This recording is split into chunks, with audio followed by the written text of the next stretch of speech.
Samtang nagluto ko og pancham ramen. Ako na lang po ning i-prepare ning para mas puntag na sudan. Chicken ni mga guys.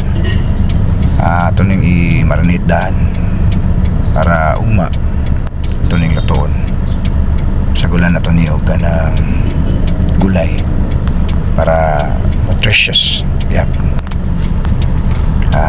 Balon para sa mga anak ko. Balon na lang po nako. Di ba? So, ito na siyang sagulan o lamas sama sa ahos, paminta o guban pang mga panimpla, limonsito. So, ibutangan og limon gini nga yellow kay para humot. So, walang nang i-mix lang din na nato guys. Then, ibutang sa ref para ugma ready na.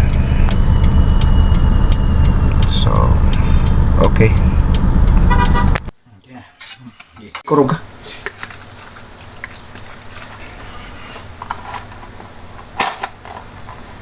Okay. Good morning guys. So, muna niya akong gimarinate kagabi.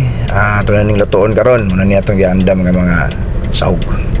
So, kain ito ng kalha. Then, ito lang dahil ilunod itong gimarinate na chicken. Marinated chicken.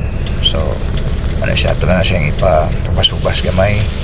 And lundan na din natog stock sa kangkong. Pati na lang po din yung leaves din nag-chop-chop. Okay, so ano na siya resulta guys. Presog kayo na to. Ayan. Timplado na guys daan.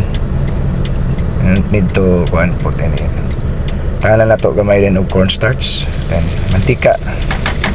Ato kalimtag butang mantika. Na may olive oil mas maayo. So wala ni siya. Then tangan din nato mga onion rings nga katong gagmay nga sibuyas kay aron humot. Huwag na natong dagko kasi sibuyas. Although di siya lang pero dili siya humot. Tsada gini kay humot. So ano yung resulta guys? Ready na. Don't forget to follow, like, share, and comment. Bye! Mabuhay kayong lahat!